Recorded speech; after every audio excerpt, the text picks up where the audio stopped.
बहुमोल रक्त हे सांडू मी, भरिले खंडणी मज पाप्याची, त्या रक्ताने खंडुनी मजला केले मुक्त सर्व काळचे.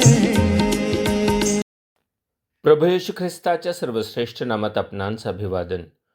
पवित्र शास्त्र बायबलमध्ये 73व्या स्तोत्राच्या 9व्या व 10व्या वचनात स्तोत्रकर्ता आसाफ दुर्जनांबद्दल असे म्हणतो, ते आपले तोंड आकाशापर्यंत पोचवितात, त्यांची जीभ जगभर मिरविते. मनुष्याच्या शरीरातील विविध अवयवांपैकी सर्वात विलक्षण अवयव म्हणजे जीभ.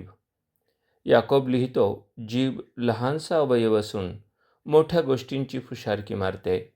पहा, लहानशी आग केवढ्या मोठ्या रानाला पेटवते. जीभ ही आग आहे, ती अनितीचे भुवन आहे.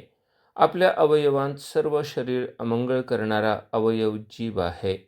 ती सृष्टीचे चक्र पेटवणारी आणि नरकाने पेटवलेली अशी आहे.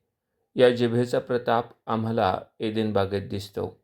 परमेश्वराने निर्माण केलेला मनुष्य आदाम व त्याची स्त्री एदेन बागेत परमेश्वराच्या सानिध्यात अतिशय सुखात आनंदात राहत होते. मात्र सर्पाच्या स्वरूपात आलेल्या सैतानाने आपल्या लागवी भाषणाने हवेला फसविले. त्याने तिला सांगितले, तुम्ही परमेश्वराने खाण्यास मनाई केलेले फळ खाल्ल्याने खरोखर मरणार नाही, तर उलट तुम्ही ते फळ खाल त्याच दिवशी तुमचे डोळे उघडतील आणि तुम्ही देवासारखे बरे वाईट जाणणारे व्हाल. खरे तर सैतानाने ज्या वाकबगार पद्धतीने हवेशी लबाडी करून तिला ते निषिद्ध फळ खाण्यास प्रवृत्त केले, त्यामुळे संपूर्ण मानवजात संकटात सापडली. आदाम व हवेने ते फळ खाऊन आज्ञाभंगाचे पाप केले व त्यांच्यासह संपूर्ण मानवजातीत मरण पसरले. या मरणाचा परिणाम असा झाला की मनुष्य नरकाचा वाटेकरी झाला.